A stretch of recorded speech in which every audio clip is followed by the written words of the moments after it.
Видеоны бастамас бұрын қызықты фильмдерден хабардар болу үшін каналға жазылып алыңыздар. Ал кеттік. Сәлем достар. Бүгін мен сіздерге ғылыми фантастикалық қысқаша атты фильмді баяндап беремін. Бұл фильм Эдвард университетінде норвегиялық ғалымдар тобы бір зерттеу жүргізіп жатыр. Дәрігер Юрген мен әріптесі Андерсон сәтті эксперименттері жайлы сөйлесіп отыр. 5 жыл өтті. Андерсон өзінің зерттеулерін көп адамдар толы конференц залында Италиядан әкелген қорабын подиумға қойды. Жаһандық жылынудың салдарынан тамақ пен судың жетіспеушілігі туындады. Мұны шешу үшін идеялар қажет болды. Содан кейін бұл мәселелерді шешу үшін ең тиімді және ұтымды жолы осы қорапта жатыр деп айтады. Адамдар болса, қорап ішіндегі кішкене ғана Юрген дәрігердің денесін көріп таң қалады. Ол сап-сау, кәдімгі адамға ұқсайды. Тек кішкентай адамдар өз көзіне өзі сенбей, Юрген дәрігерді көрмек үшін орнынан тұрып қарай бастайды. Юрген адамдарға отыруды өтінеді. Оның алдында тұрған кішкене микрофонмен сөйлей бастайды. Осыдан 5 жыл бұрын оның командасы барлық органикалық заттарды жасушалық деңгейге кішірейту процедурасын әзірлеген еді.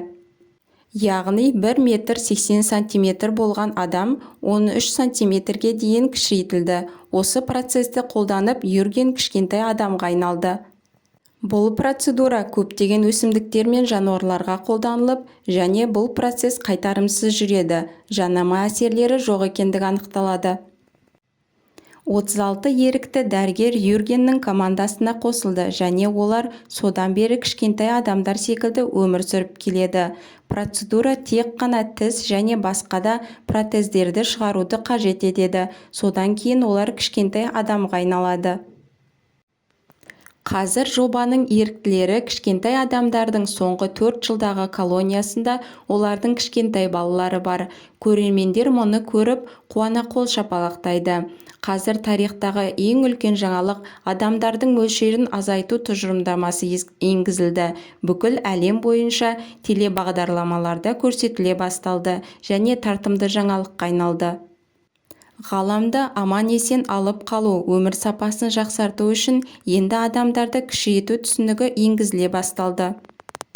Осы жаңалықты естіп отырған бір көрермен бұл жаңалықты тебірене қарайды. Кейін ауру анасы бар үйіне қайтады. Бұл Полдың жалғыз жақын адамы еді. Анасы оған адамдарды кішірейту бағдарламасына шағымданады. Себебі энергияның барлығын ауруына қарсы дәрі-дәрмек іздеуге бағыттау керек деді. 10 жылдан кейін Полдың анасы қайтыс болады. Пол қазір дәрігер болып жұмыс істейді. Үйленген, әйелі екеуі қаржылық қиындыққа тап болады. Сондықтан басқа үйге көшуге мәжбүр болады. Сол уақытта адамдарды кішірейту бағдарламасы бүкіл әлемге танымал болып тұрған кез еді. Осыған дейін адамзат баласының 3% кішірейтілген болатын. Олар колония болып өмір сүріп жатты. Бір күні Пол мен әйелі бұрынғы сыныптастарымен кездесуге келеді. Онда олар достарымен жүздеседі. Олардың ішінде кішірейген Карл Джонсон бар еді. Кездесуден кейін досының үйіне барады. Джонсон сол кезде олар қабылдаған шешімнің ең дұрысы кішіреу болғандығын айтып мақтанады. Олар Нью-Мексикодағы жаңа колонияда тұратындығын, жағдайлары өте керемет екендігін айтады. Ол мұны ақша үшін істегендігін, себебі кішірейген соң шығындар 90%-ға төмендегенін айтады. Мен бұл шешімді қабылдамас бұрын шығынға ұшырағанмын, ал қазір әйеліммен бірге Италияға саяхаттануға баратын болдым. Келесі күні Пол әйелімен Кайф авиаға барады. Онда кішірейген адам кішіреудің пайдасы туралы олардың армандаған үйін көрсетеді. Алдарында кішкентай ғана үй, өте әдемі әрі жайлы. Үйінде әйелі ванна қабылдап жатқанын және өзінің алмаз керемет әшекейлерімен мақтанады. Бірақ бұл оған небәрі $83 ғана алғанын айтады. Одри кішкентай адамдардың керемет өміріне таң қалады. Олар одан кейін олардың тұрып жатқан жерлерін көреді.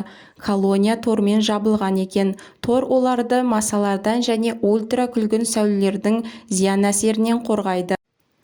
Олар барлық жағдайды бақылайды, кішіреуге шешім қабылдайды. Олар бір агентпен кездеседі. Ол оларға $152 мың берсеңіз, ол $12 миллион айналады дейді. Біз олардың барлық нәрселерін сатқанын көреміз. Олар кейінірек достары мен туыстарымен кездесіп қоштасады. Неке сақиналарын қорапқа салып, кішкентай үйлеріне алып кетпекші болады. Келесі күні олар Кайф авиаға кішіреуге барады. Бірақ оның әйелі Одри күмәнмен келген еді. Оларды күту залында бөледі. Пол бірінші топпен процедурадан өтеді. Олар бір-бірімен кішірейген кезде кездеседі деп хабарлайды. Ең бірінші қызметкер шаштарын және қастарын қырады. Кейін оған ауруханалық киім кигізіп, тыныштандыратын дәрі береді. Бұл процедураларды бірнеше адамға жасалады. Кейін тістеріндегі импланттарды алып тастайды. Себебі импланттар кішіреуге ұшырамайды. Одан кейін олар киімсіз күйде инкубационды бөлмеде қалдырылады. Кейін біраз уақыт өткен соң есіктер ашылады. Ол жердегі адамдар кішірейгенін байқаймыз. Сосын оларды медбикелер кішкентай қалақшаға салып, кейін зембілге салып кішірейген медбикелерге табыстайды. Олар тіс протездерін қайтадан орнына қояды. Осылайша процедураның барлығы аяқталады. Кішірейген адамдар демалуға кетеді. Пол сол кезде оянса, күту залында жалғыз екендігін көреді. Медбике келіп оған сәлем беріп, үлкен крекерді сыйлық ретінде табыстайды. Пол медбикеден әйелінің қайда екендігін сұрайды. Медбике оны іздеуге аттанады. Біраз уақыттан кейін ол телефонмен бірге бөлмеге кіреді. Одри телефонмен басқа жақта екендігін, оның басы және бір қасы қырылғандығын, әуежайда екендігін көреміз. Одри өзінің соңғы сәтте кішіреуден бас тартқандығын айтады. Пол екеуі ұрыса бастайды. Пол мені мұнда неге жалғыз қалдырып бара жатырсың деп айтады. Солайша Пол адамдары кішірейтілген аудандағы үлкен үйге көшеді. Бір жылдан соң Одримен жасады. Бірақ ол күткен нәтиже болмайды. Себебі оның мүлкінің жартысы Одриге қалады. Қазіргі уақытта ол байланыс орталығында жұмыс жасайды. Ол бір қызбен кездесе бастайды. Бір түні олар кешкі ас кезінде оған есін ауыстыратын есірткі береді. Солайша ол құмарға еріп кетеді. Пол келесі күні таңертең үстел астында оянады. Ол пәтерде еден жуушы жұмыскер әйелді көреді. Ол ақсақ екендігіне көзі түседі. Пол әйелге отыруға көмектеседі және өзінің физиотерапевт дәрігер екендігін баяндайды. Пол бұл үй жинаушы әйелді Нгок Лан, яғни вьетнамдық политикалық активисткасы екендігін біледі. Ол кезінде түрмеге жабылып, келісімінсіз кішірейтілген болатын. Сол кезде бұл жайлы барлық адамдар хабардар болды. Кейін бұл мәселе басылған еді.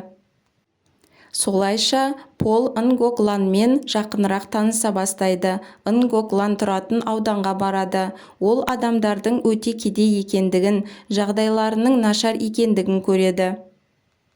Ол Нгок Ланға протезін дұрыстауға көмектесемін деп байқаусызда сындырып алады. Солайша Нгок Лан протезін сындырғаны үшін оның орнына жұмыс істеуді талап етеді. Пол Нгок Ланмен күнде жұмысына барып, оның шаруасын атқаратын болды. Күн сайын тамақ қалдықтарын жинап, оны кедей адамдарға көмек көрсететін болды. Нгок өзі ауру болса да, өзіне көмек қажет болса да, ол өзгелерге көмектесетіні Полға қатты ұнайды. Бір күні Нгок Лан Душанның үйіне үй тазалаушы болып қызметке кіреді. Полды көріп, онымен әзілдей бастайды. Пол оған Нгок Ланның протезін сындырып алғанын, жаңа протезі дайын болғанша оның шаруасын атқаратындығын айтады. Оның досы ауыр жағдайға тап болғанын көріп, Душан оған көмектескісі келетіндігін айтады. Полға оның досымен бірге ең алғашқы кішірейтілген адамдардың ұйымы орналасқан Норвегия мемлекетіне бірге баруды ұсынады. Сол кезде Нгок Лан да бірге барғысы келетіндігін, себебі оны Юрген дәрігердің өзі шақырған болатын. Олар Нгок Ланға сенер-сенбесін білмесе де, оны өздерімен бірге алып жолға шығады. Солайша Душанның келісімімен жолға аттанады. Бірнеше күннен кейін олар Юрген мен әйелінің өздерінің жеке кемесінде көреді. Юрген дәрігер Нгокланды көріп, одан өзінің келісімінсіз кішірейтілгені үшін кешірім сұрайды. Дәрігер сонымен қоса Антарктидада метанның мөлшері күрт өсіп кеткендігін, бұл жаһандық жылынуды тездететіндігін және адамдардың санының көбеюіне байланысты бұл жағдай қайтымсыз екендігін, солайша 100 жылдан кейін адамзаттың барлығы өлетіндігін айтады. Бұл адамдарды кішірейту осы жағдайдан құтқарар еді, бірақ адамдардың тек қана 3% кішірейтілді. Бұл процедураны кеш ойлап тапқаны үшін Юрген дәрігері қатты күрсінеді. Пол каюта ішінде Нгокланның аяғына қарап отырған кезде оған деген сезімі оянады. Келесі күні олар бірінші колонияға, яғни кішірейтілген адамдар тұратын ауылға келеді. Ол ауылдың тұрғындары оларды өте жақсы қарсы алады. Ауыл тұрғындары адамзаттың жойылып кету қаупі болғандықтан тау арасынан үлкен зауыт салып, колонияны сақтаудың жолын ұйымдастырған екен. Юрген мен әйелі және барлық колонияның адамдары ертеңнен бастап қоймаға кіруді жоспарлайды. Дәрігер Юргеннің сөзін естіген Пол сол колонияда қалу керек деп шешеді, себебі осының барлығы жайдан жай емес екен деп ойлайды. Сол кезде Нгоклан оған менімен бірге үйге қайтасың ба деп сұрайды. Пол жоқ деп жауап береді. Душан және оның досы да бұрынғы үйлеріне қайтпақшы болады. Нгоклан одан сен мені аяғандықтан менің жанымда жүрдің ба деп сұрайды. Пол жоқ дейді. Мен үшін сен өте қымбатсың деп жауап береді. Бірақ бұл колония қоймасы оның бір негізгі бір мақсат екендігін айтады. Қоймаға кіретін уақыт таяды. Пол үшеуімен қоштасады, бірақ орта жолда шешімін өзгертеді. Себебі ол Нгокланды өте қатты жақсы көретіндігін сезінеді. Солайша Нгокланды емірене құшақтайды. Біраз уақыттан соң қойманың есігі мәңгілікке жабылады.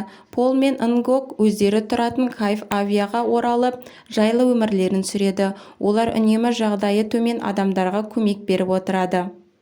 Ал достар, осымен тәмам. Менің каналыма жазылып, лайк басып, пікірлеріңізді жаза кетіңіздер. Назарларыңызға рахмет.